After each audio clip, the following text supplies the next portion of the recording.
What happens when a desperate college student agrees to a secret marriage contract with Manhattan's most powerful billionaire? Claire Bennett never imagined that signing her name would lead to deadly conspiracies, shocking betrayals, and a love that could destroy them both. Hello, beautiful souls. Tonight's story will take you on a journey where hearts are tested and destinies collide. The journey starts now. The rain hammered against the floor-to-ceiling windows of Grant Tower's 38th floor, each drop a reminder of how far Claire Bennett was from her modest Boston apartment. The marble floors gleamed under harsh fluorescent lights, and the air carried the sharp scent of expensive cologne and power. She clutched the manila folder against her chest, her knuckles white with tension. "You're late." Ethan Grant's voice cut through the silence like a blade. He stood with his back to her, silhouetted against the Manhattan skyline, his shoulders rigid beneath a perfectly tailored charcoal suit. Traffic was I don't care about traffic. He turned, and Claire's breath caught. At 30, Ethan Grant was devastatingly handsome in the way that powerful men often were. But his dark eyes held something colder than ambition, something broken. "Did you bring the medical records?" Claire's throat tightened. Her grandfather's diagnosis sat heavy in the folder: congestive heart failure. 6 months, if he was lucky. The house they'd shared, since her parents' death, was already in foreclosure. She had nothing left to lose and everything to save. "Yes." She set the folder on his glass desk, her hands trembling slightly. "But I still don't understand why you need a wife who doesn't matter." His words hit like a physical blow. "Who won't complicate things when this arrangement ends." The contract lay spread between them, stark black ink on cream paper. 1 year of marriage. Complete discretion. Financial security for her grandfather's care and her education. In return, she would provide. Ethan with the perfect shield against his family's relentless matchmaking and his board's concerns about his stability. "My family expects me to marry Victoria Hale," Ethan said, moving to pour himself a drink from a crystal decanter. The amber liquid caught the light as he lifted it. "Beautiful, connected, ruthless. Everything they think I need. And what do you think you need?" He paused, the glass halfway to his lips. For a moment, something vulnerable flickered across his features before vanishing behind his usual mask. "Freedom." Claire picked up the pen, its weight surprising her. "What happens if someone finds out?" "They won't." His voice carried absolute certainty. "You'll continue your life in Boston. I'll continue mine here. We'll meet only when absolutely necessary." The pen hovered over the signature line. This wasn't how she'd imagined getting married. No white dress. No flowers, no love. Just two damaged people making a deal in a glass tower above a city that didn't care about their secrets. 1 year, she whispered. 1 year, he confirmed. She signed her name, the ink sealing her fate. Ethan moved behind her, close enough that she could feel the warmth radiating from his body, smell the subtle scent of his cologne. His hand covered hers as he guided her finger to the wedding band he'd placed on the desk. Simple. Platinum circle that felt heavier than it looked.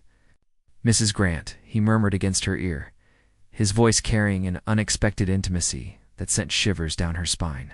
Claire turned in her chair, finding herself trapped between his arms as he braced them on either side of her.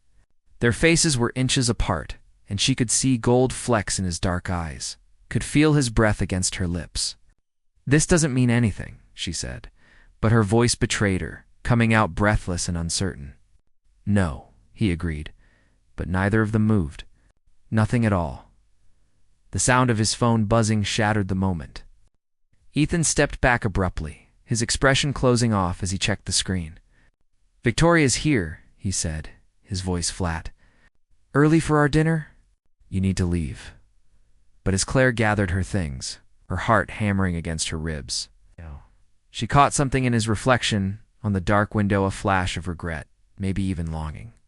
Before she could process it fully, the elevator doors opened, and Victoria Hale stepped out like a vision in red silk and diamonds. Victoria's ice-blue eyes swept over Claire with predatory assessment. "Ethan, darling, who's this?" "No one important," Ethan replied without hesitation, but Claire caught the slight tension in his jaw. She was just leaving.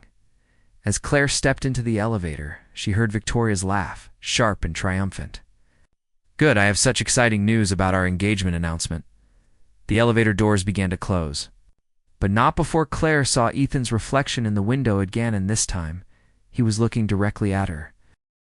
3 weeks into their arrangement, Claire's phone buzzed at 2:47 a.m. She fumbled for it in the darkness of her Boston apartment, her heart racing as she saw Ethan's name on the screen.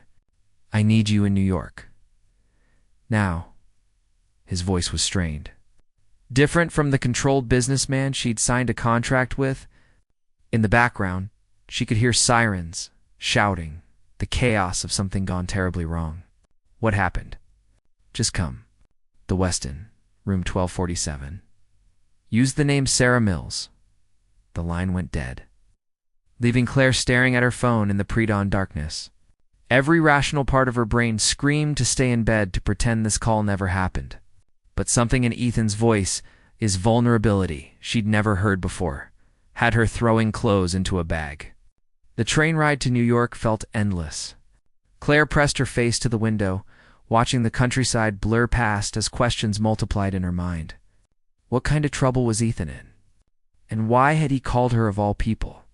The Westin's lobby was elegant marble and soft lighting, a stark contrast to the anxiety clawing at Claire's chest. She gave the false name, received a key card, and took the elevator to the 12th floor with shaking hands. The door to room 1247 opened before she could knock. Ethan stood in the doorway, his usually perfect appearance disheveled. His shirt was wrinkled, his tie missing. There was a cut above his left eyebrow that had been cleaned, but not properly treated. "You came," he said, and the relief in his voice was so raw it made her chest ache. "You're bleeding." Claire pushed past him into the room, her nursing instincts taking over. "Sit down." "Let me look at that, Claire." I sit. Her tone brooked no argument. She'd learned to be firm during her grandfather's medical crises. And apparently, the skill translated to stubborn billionaires. Ethan sank onto the edge of the bed, watching her with dark eyes as she dampened a washcloth in the bathroom. The hotel room was standard corporate beige walls, generic art, a king bed that dominated the space. But the tension between them made it feel impossibly intimate. "This is going to sting," Claire warned, gently cleaning the cut. He didn't flinch, but she felt the subtle way his breathing changed, becoming deeper, more controlled. "There was an accident," he said quietly. "Victoria's car went off the Queensboro Bridge tonight." Claire's hands stilled. "Is she alive?" "Barely." His jaw tightened. "The police think the brakes failed, but Victoria's convinced someone tampered with her car." "Someone who knew she was driving to see me? Who would do that?" Ethan's laugh was bitter. "Take your pick. Business rivals, family members who think I'm too soft, board members who want me out." He caught her wrist gently, his thumb tracing over her pulse point. "Or someone who found out about us." The words hung in the air between them, heavy with implication. Claire's heart hammered against her ribs, but she didn't pull away from his touch. "No one knows about us?" she whispered. "Are you sure?" His eyes searched hers. "Have you told anyone? Your grandfather, maybe? A friend?" "No, no one." But even as she said it, doubt crept in. Had she been careful enough? Had someone seen them together, taken photos, put the pieces together? Ethan's phone rang, shrill, in the quiet room. He glanced at the screen, and his expression darkened. "It's my father," he answered, his voice immediately shifting to the cold, controlled tone she knew so well. Richard. Claire could hear the older man's voice through the speaker, angry and demanding, though she couldn't make out the words. "No, I won't be attending the board meeting tomorrow," Ethan said. "Victoria is in the hospital." More shouting from the phone. "I don't care what the shareholders think about my priorities." Ethan's voice grew dangerously quiet. "When someone tries to kill my fiancé, business takes a back seat." He ended the call and tossed the phone onto the bedside table with more force than necessary. "Your fiancé?" Claire tried to keep her voice neutral, but something sharp twisted in her chest. As far as the world knows, Ethan stood, moving to the window to stare out at the city lights. "The engagement will be announced next week. Victoria's accident just makes it more pressing a show of solidarity, of commitment. While you're secretly married to me, yes. He turned back to her, his expression unreadable. Does that bother you? It shouldn't. This was just business, just a contract. But looking at him, no wis hair must, his shirt open at the collar, his eyes holding a weariness that made him seem younger and older at the same time. Claire felt something dangerous stirring in her chest. I should go, she said, standing abruptly. You need rest, and I have classes. Stay. The word was quiet, almost a whisper, but it stopped her cold. Ethan's eyes met hers across the room, and she saw something there that made her breath catch. Need, vulnerability, and something that looked almost like fear. Just until morning, he added. I know this wasn't part of our agreement, but okay. The word slipped out before she could stop it. I'll stay. Relief flashed across his features so quickly she almost missed it. He gestured toward the bed, suddenly awkward. You can have the bed. I'll take the chair. Don't be ridiculous. It's a king size. Claire's cheeks heated as soon as the words left her mouth. I mean, we're adults. We can share without complications, Ethan finished, but his voice had gone rough around the edges. They moved around each other carefully, a strange dance of intimacy and distance. Claire borrowed one of his shirts to sleep in it, fell to her thighs, smelling like expensive cologne and something uniquely him. Ethan changed into pajama pants and nothing else, and Claire had to force herself not to stare at the broad expanse of his chest, the way shadows played across his defined muscles. They lay on opposite sides of the bed, a careful foot of space between them. But Claire was hyper-aware of every breath, every small movement. The city hummed beyond the windows, and she could hear the steady rhythm of Ethan's breathing slowly evening out. Just as she was drifting off, his voice reached her through the darkness. Claire. Yeah. Thank you. For coming. For staying. A pause. I've never had anyone I could call before. Her heart clenched at the raw honesty in his voice. She wanted to reach for him, to bridge that careful distance between them. But she knew it would complicate everything they'd agreed to. You don't have to thank me, she whispered instead. But when she woke hours later, sunlight streaming through the curtains, she found herself curled against Ethan's chest, his arm wrapped around her waist. And for a moment, before reality crashed back in, it felt like the most natural thing in the world. The spell broke when his phone rang. Ethan jolted awake, his arm tightening around her instinctively before he seemed to realize their position. He reached for the phone with his free hand, his body still warm against hers. Claire could hear the voice on the other end, Victoria, weak but unmistakably alive and unmistakably angry. Darling, where are you? The doctors say I can have visitors now. I have something very important to tell you about who I saw following me last night. Ethan's eyes met Claire's. She saw her own fear reflected there. Someone had been following Victoria. Someone who might have seen them together. Their secret was no longer safe. The hospital smelled of antiseptic and fear. Claire sat in the cafeteria, nursing a cup of coffee that had gone cold hours ago. While Ethan visited Victoria on the 5th floor, through the tall windows, she watched Manhattan pulse with life, unaware that her carefully constructed world was about to shatter. Her phone buzzed. A text from an unknown number with a photo attached. The image made her blood freeze. It was her and Ethan in the hotel room window, silhouetted against the curtains, his arm around her waist. The angle was perfect, unmistakable. Below the photo, a message, Mrs. Grant, I presume? How much is this secret worth to you? Claire's hand shook as she stared at the screen. Someone had been watching them. Someone had been waiting for exactly this moment. A second text appeared. Parking garage. Level B2. Come alone. You have 10 minutes. Every instinct screamed at her to call Ethan, to run, to pretend she'd never seen these messages. But the thought of her grandfather, of the medical bills that would crush him if their arrangement fell apart, forced her to her feet.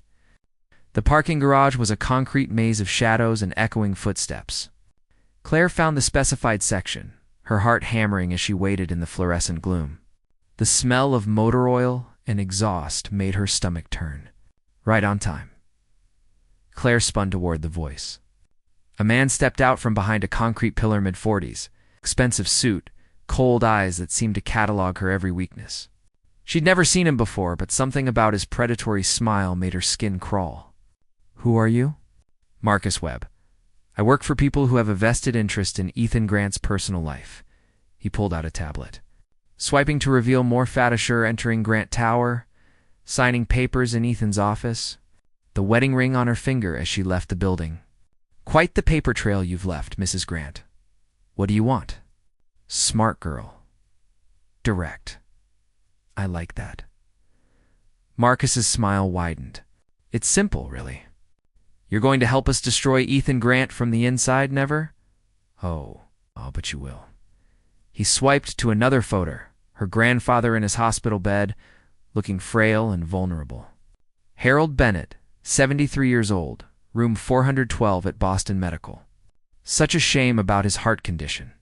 These places can be so dangerous for elderly patients. Equipment malfunctions, medication errors, you bastard. The words tore from Claire's throat. "Don't you dare threaten him.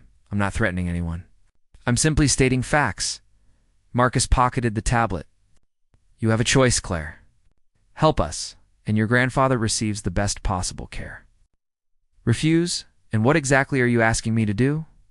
Ethan trusts you. He called you in his moment of crisis, brought you into his inner circle. All we need is information. His business deals, his weaknesses, his plans." Claire's mind raced. This man worked for someone with serious resources, serious connections. Someone who wanted to destroy Ethan and was willing to use her to do it. And if I refuse? Those photos go public within the hour. Ethan's engagement to Victoria becomes a scandal. His family disowns him. His board votes him out. His empire crumbles. Marcus stepped closer, his voice dropping to a whisper. "And your grandfather's life support gets unplugged. Due to a very unfortunate computer glitch. The concrete walls felt like they were closing in." Claire thought of Ethan's face this morning, the vulnerability he'd shown her, the trust implicit in that phone call. Then she thought of her grandfather's gentle hands, his stories about her parents, the promise she'd made to keep him safe. "I need time to think." "You have until tomorrow night. There's a charity gala at the Plaza. Ethan will be there with Victoria, playing the devoted fiancé. You'll be there too, mingling with his business associates, gathering intelligence." Marcus handed her an invitation. "Don't disappoint me, Claire. The consequences would be unfortunate for everyone involved." He disappeared back into the shadows, leaving Claire alone with the weight of an impossible choice. Back at the hospital, she found Ethan in the hallway outside Victoria's room, running a hand through his hair in frustration. He looked up as she approached, and his expression softened. "There you are. I was starting to worry. How is she?" "Stable, demanding." Ethan's jaw tightened. "She says she saw a black sedan following her for weeks before the accident. Professional surveillance." Claire's blood chilled. Had Marcus's people been watching Victoria too? Or was this connected to something else entirely? The police believe her? They're investigating. But Victoria has more enemies than friends? Could be anyone. Ethan studied her face, his dark eyes concerned. "You look pale. Are you all right?" This was her moment. She could tell him everything: the photos, the threats, the impossible choice Marcus had forced on her. Ethan had resources, connections, power. Together, they might find a way out. But then she thought of her grandfather, alone and vulnerable in his hospital bed. If she told Ethan and Marcus followed through on his threats, "I'm fine. Just tired." "Come on." Ethan took her hand, his fingers warm and solid around hers. "Let me take you to dinner." Somewhere quiet, they ended up at a small Italian restaurant in Little Italy. Tucked away from the glittering towers of Manhattan, the lighting was soft, the air thick with the scent of garlic and wine. It felt like a different world from the corporate landscape they'd navigated that morning. "You know," Ethan said, twirling pasta around his fork, "I never asked you what you wanted to do after graduation. Medicine?" "Family practice. Hopefully." Claire pushed food around her plate, her appetite non-existent. "I want to help people like my grandfather. People who can't afford the best care? That's noble. It's necessary." She looked up at him, struck by how different he seemed here. Less guarded, more human. "What about you?" What did you want to be before you became a billionaire? Ethan was quiet for a long moment, his fingers absently turning the wine glass. A teacher. History, probably. I loved the stories, the way everything connected. He laughed, but it sounded hollow. My father called it a waste of my potential. Maybe it's not too late. It is. His voice was flat, final. Some choices can't be undone, Claire. Some paths lead too far from where you started. The weight of Marcus's ultimatum pressed down on her chest. Tomorrow night, she would have to choose between betraying the man sitting across from her and protecting the only family she had left. Ethan, she began, then stopped. The words stuck in her throat like glass. What is it? She looked into his dark eyes, saw the genuine concern there, the growing affection he was trying so hard to hide. If she told him the truth, she would drag him into a war he might not win. If she didn't, nothing. Just thank you. For dinner, for everything. His hand covered hers across the table, warm and solid and real. You don't have to thank me, Claire. Whatever this is between us, whatever it's back-oming you, matter to me. The words hit her like a physical blow. He cared about her. Maybe more than either of them had expected. And tomorrow night, she was going to destroy that trust. You matter to me too, she whispered, and hated herself for how true it was. Later, as Ethan walked her to Penn Station, his hand warm on the small of her back, Claire memorized every detailed way, the city lights caught in his dark hair, the subtle scent of his cologne, the careful distance he maintained even as his fingers lingered against her skin. I'll see you soon, he said as her train was called. Yes, the lie tasted bitter on her tongue. Soon. She was halfway to Boston when her phone buzzed with another text from Marcus. Smart choice. Tomorrow night, wear something elegant? You'll need to look the part of a society insider. Claire stared at the message until the words blurred, then deleted it and closed her eyes. Tomorrow night, she would walk into that gala and betray the first man she'd ever loved. Because love real, dangerous, impossible love was exactly what this had become. The plaza's grand ballroom glittered with Manhattan's elite. Crystal chandeliers cast prismatic light over women in designer gowns and men in perfectly tailored tuxedos. Claire stood at the edge of the crowd in a black cocktail dress she'd bought with her last credit card, feeling like a fraud among the city's most powerful players. Across the room, Ethan moved through the crowd with Victoria on his arm. She was stunning in deep red silk, diamonds at her throat, her blonde hair swept into an elegant chignon. They looked perfect together as a golden couple everyone expected them to be. But Claire caught the subtle tension in Ethan's shoulders. The way his smile never quite reached his eyes. Her phone vibrated.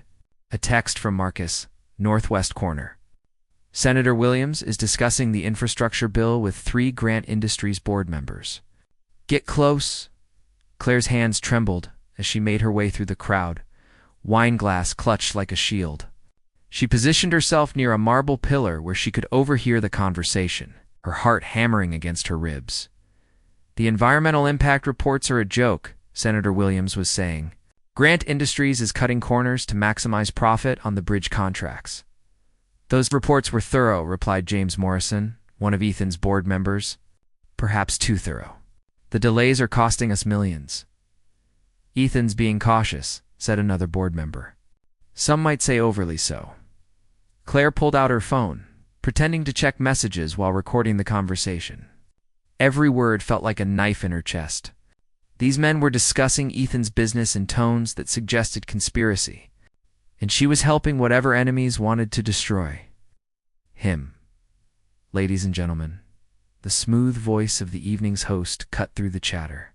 Please join us for the silent auction presentation. As the crowd moved toward the front of the ballroom, Claire found herself suddenly face to face with Ethan. He looked devastatingly handsome in his black tuxedo, but his dark eyes held a weariness that made her chest ache. I didn't expect to see you, Harry said quietly. I was invited. The lie came easier than it should have. Hospital charity event. It seemed important. It is. His gaze searched her face. You look beautiful, by the way. Heat crept up Claire's neck, Even knowing what she was here to do, her body responded to his proximity. To the way his voice dropped when he looked at her. Where's Victoria? Networking.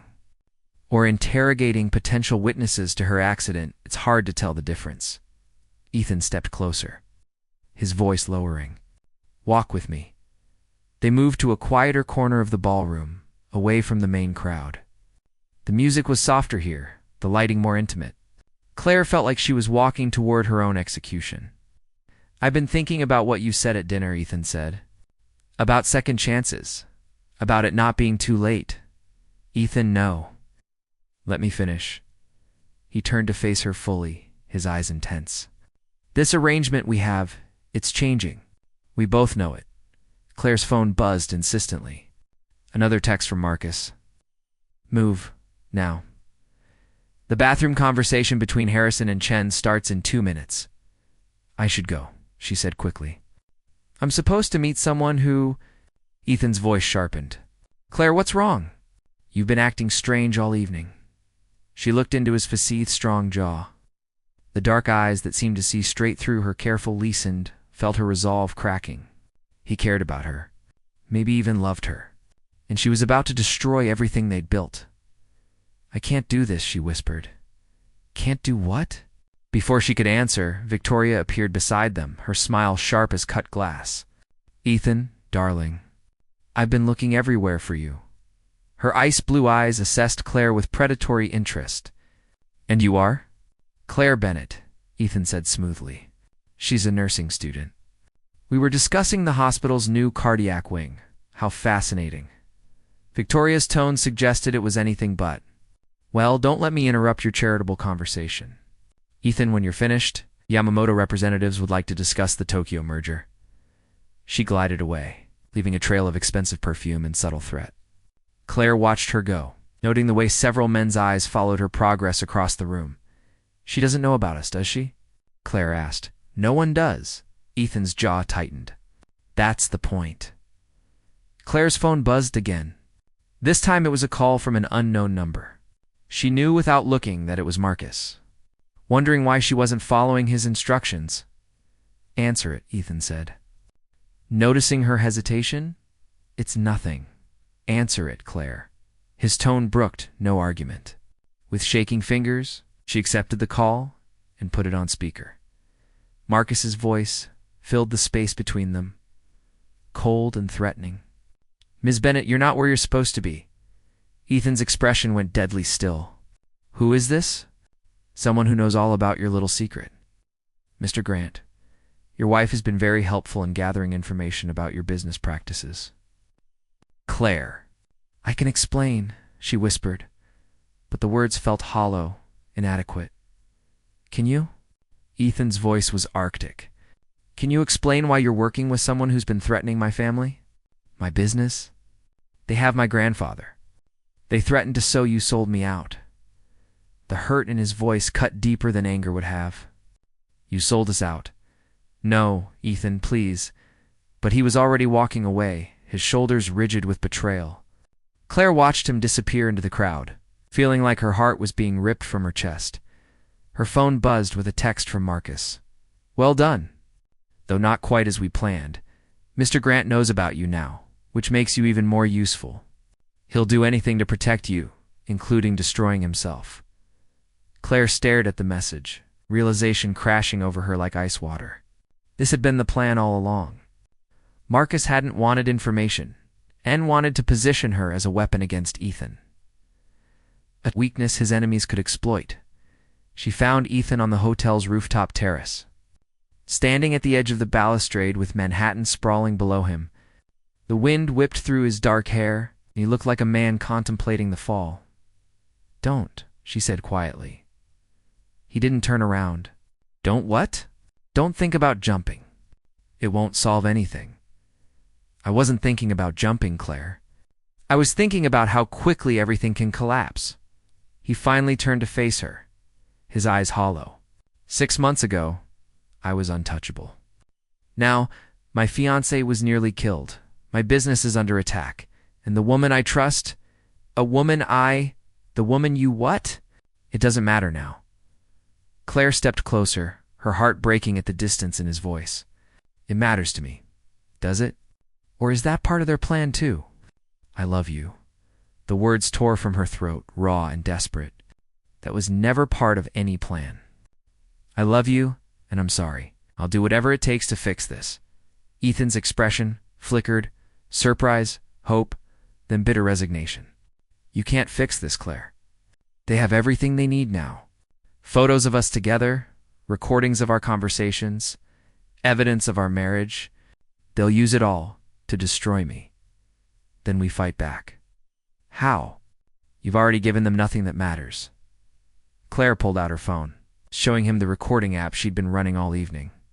Every conversation with Marcus, every threat, every plan they made.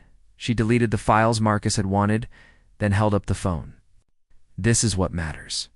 Evidence that they're the ones breaking the law. Ethan stared at her, something like hope flickering in his dark eyes. Why? Because some paths are worth taking. Even when they lead you far from where you started. She stepped closer, close enough to see the gold flecks in his eyes. Because you matter more than my fear. Your grandfather will understand. He raised me to do what's right, not what's safe. Claire reached for his hand. Ow. Relief flooding through her when he didn't pull away. We can protect him. Together, we can protect everyone they're trying to hurt. Ethan's fingers tightened around hers. This won't be easy. They have powerful friends, unlimited resources. They'll come after both of us now. Let them come. Claire, I made my choice the night I signed that contract. I made it again when I called you back from Boston. And I'm making it now. She rose on her toes, pressing her lips to his in a kiss that tasted like hope and desperation and the promise of a fight worth having. I choose you. I choose us. When they broke apart, Ethan's forehead rested against hers. What if we lose? Then we lose together.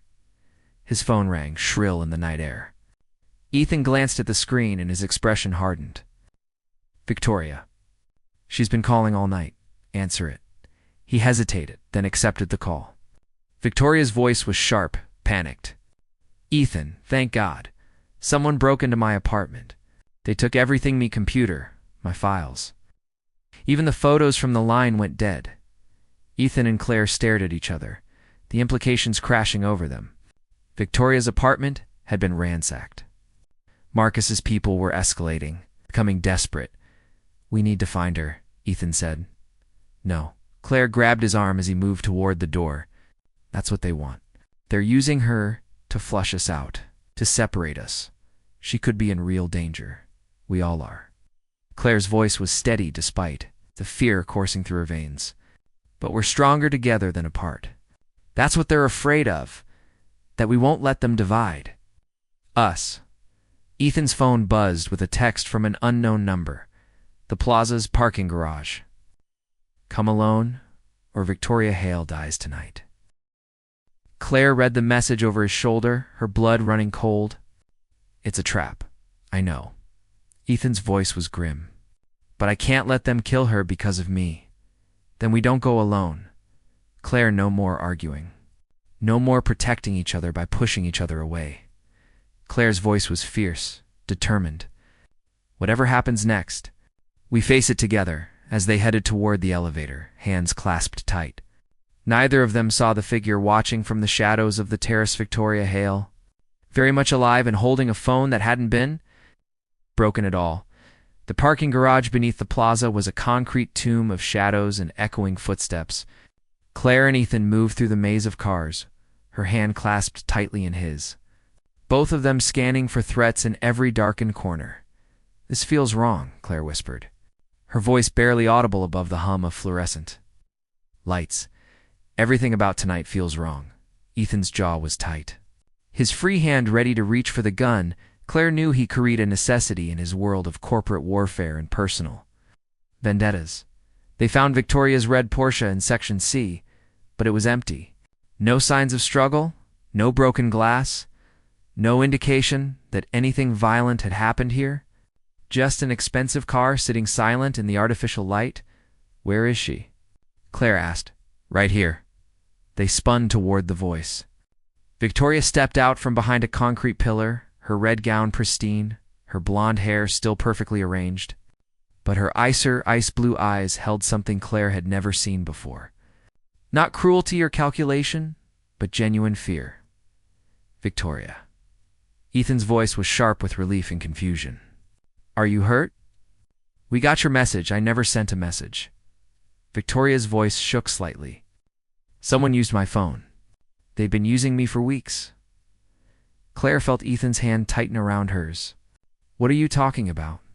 The accident wasn't meant to kill me, Victoria said, moving closer to them. It was meant to scare me into doing exactly what I've been doing, pushing you toward marriage, creating the perfect public relationship, while you had your real life hidden away. You knew? Claire's voice was barely a whisper. I've known about your marriage since the day you signed the papers. Victoria's smile was bitter. Marcus Webb made sure I knew. He wanted me to play the perfect fiancé while feeding him information about Ethan's every move. Why? Ethan's voice was deadly quiet. Why would you help them? Because they had something I wanted more than money or status? Victoria's composure cracked, revealing something raw and vulnerable underneath. They had proof that my brother didn't die in that skiing accident 5 years ago. They had proof that someone murdered Hyman. They knew who. The revelation hit like a physical blow. Claire remembered reading about the tragic death of Victoria's younger brother, a promising artist who died in an avalanche in Switzerland. The golden boy of the Hale family, gone at 25. David was investigating Grant Industries, Victoria continued, her voice growing stronger. He found evidence of environmental cover-ups, bribery, connections to organized crime.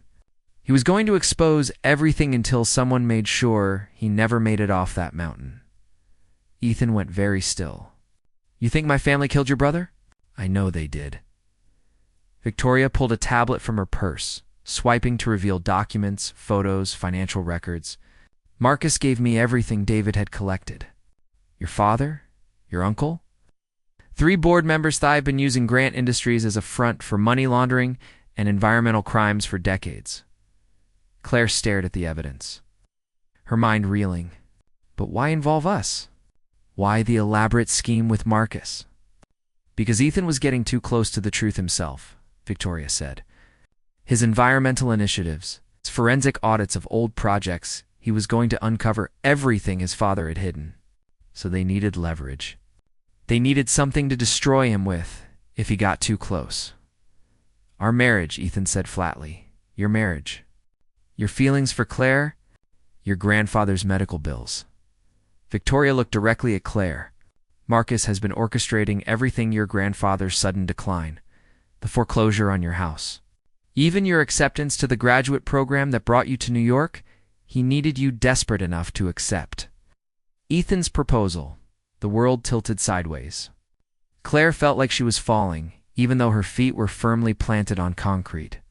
My grandfather's heart condition is real. But the medications that made it worse? The insurance claims that were mysteriously denied. The medical bills that suddenly tripled? Victoria's voice was gentle now, almost apologetic. Marcus has people everywhere, Claire. Doctors, insurance adjusters, hospital administrators.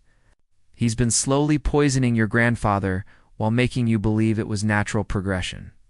Rage. Pure and burning, flooded through Claire's veins. That bastard. He's more than a bastard, Victoria said. He's the man who killed my brother and dozens of others to protect a criminal enterprise. And tonight, he's planning to kill all 3 of us. As if summoned by her words, the lights went out. Emergency lighting kicked in, casting everything in hellish red. The garage filled with the sound of car engines starting multiple vehicles, surrounding them from all directions. Run, Ethan said, pulling Claire toward the stairwell, but Marcus Webb's voice echoed through hidden speakers, calm and conversational. There's nowhere to go, Mr. Grant. The building is surrounded. The elevators are disabled. The stairwells are blocked. They pressed against a concrete pillar. Claire's heart hammering so hard she was sure it would give away their position. Ethan's arm was around her waist, solid and protective, while Victoria crouched beside them, finally showing the fear she'd been hiding. You have two choices, Marcus continued. Come out now, and I'll make it quick. Keep hiding, and I'll make sure Ms. Bennett's grandfather suffers for every minute you waste. Don't, Claire whispered as Ethan started to move. It's what he wants. He has your grandfather. He's had my grandfather all along. Claire's voice was steady, despite the terror coursing through her veins. But we have something he doesn't expect. What? The truth. Claire pulled out her phone, showing the recording app that had been running since they entered the garage. Marcus's entire confession was captured, along with Victoria's revelations about the criminal conspiracy. In a direct line to the FBI, she hit send. Uploading the files to an encrypted server she'd set up that morning insurance against exactly this scenario. Marcus's laughter echoed through the garage. Did you really think I wouldn't monitor your communications? Your little recording is already deleted, Ms. Bennett, along with all your backup files. Not all of them. Victoria stood up, her voice carrying clearly in the artificial silence. Marcus, you always were too arrogant for your own good. She stepped into the open area between the cars. Her hands raised, but her posture defiant. The FBI has had copies of David's evidence for weeks. I've been working with them since the night of my accident. It wasn't an accident at all, was it? It was your people, trying to silence me before I could expose you. Victoria, what are you doing? Ethan hissed. What I should have done 5 years ago. She looked back at them, her ice blue eyes fierce with purpose. David would never forgive me for letting his killers go free, even if it means the gunshot was deafeningly loud in the enclosed space. Victoria crumpled to the concrete, red blooming across her elegant gown. No. Claire surged forward, but Ethan caught her, holding her back as Marcus stepped out of the shadows with a smoking gun. That was unfortunate, Marcus said conversationally, but necessary. Ms. Hale was becoming a liability. Claire knelt beside Victoria, pressing her hands to the wound in her chest. The other woman's breathing was shallow, her skin pale, but her eyes were still fierce. The safe deposit box, Victoria whispered. Key is in my purse. Box 247 at Chase, Manhattan. Everything David found real evidence, Claire said, tears streaming down her face. Don't talk. Help is coming. No. Victoria's smile was weak, but genuine. It isn't, but it's okay. I gotta tell the truth finally. Her eyes closed, and Claire felt the life leave her body. How touching, Marcus said, but ultimately pointless. The FBI has no evidence, no credible witnesses, and no way to connect me to any of this. You two, on the other hand, will be found dead in what appears to be a murder-suicide. Tragic end to a secret affair gone wrong.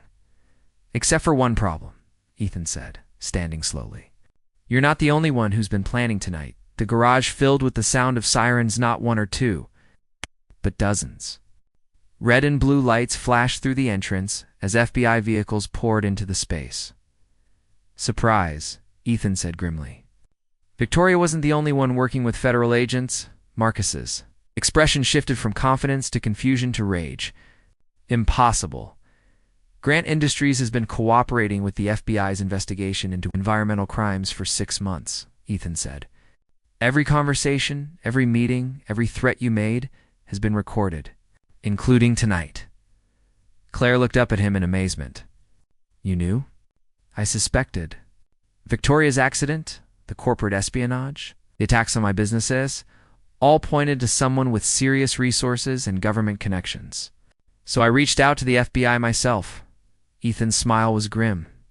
Turns out they'd been trying to build a case against Marcus and his associates for years. You used me. Marcus snarled, raising his gun toward Ethan. Just like you used Victoria. Just like you used Claire. Ethan stepped protectively in front of her. The difference is, I did it to stop a killer. You did it to protect one. The FBI swarmed the garage, weapons drawn, voices shouting commands. Marcus found himself surrounded, outgunned, with nowhere to run. As they cuffed him, he looked directly at Claire. Your grandfather is still dying, he said with vicious satisfaction. Even if I go to prison, he'll be dead within the month. No, he won't. Claire stood, her hand stained with Victoria's blood, but her voice steady. Because the medications you had him given? The insurance claims you blocked. All of that is being reversed as we speak. He's going to live, Marcus. And he's going to see you pay for what you did. As the FBI led Marcus away, Claire sank back down beside Victoria's body.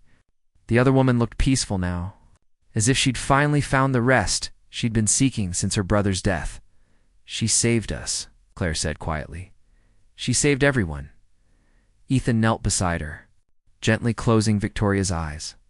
Her brother would be proud. 3 months later, Claire stood in a small church in Boston, wearing a simple white dress and holding a bouquet of wildflowers.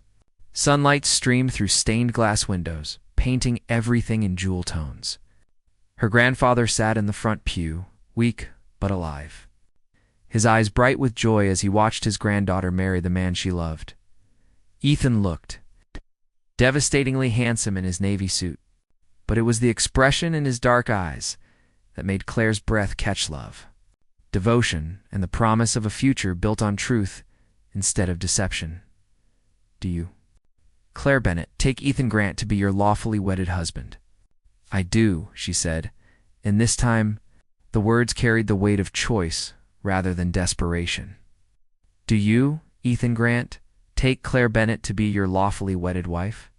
I do, he replied, his voice strong and sure. For real this time, as they kissed, sealing their second marriage with genuine love instead of contractual obligation. Claire thought about Victoria's sacrifice, about the truth that had set them free, about the long road they'd traveled to find each other. Some paths did lead far from where you started. But sometimes, if you were very lucky and very brave, they led you exactly where you were meant to be. Asterisk, don't forget to like this video if it touched your heart. Subscribe for more inspiring stories and share to spread kindness. And comment below where you're watching from. The end.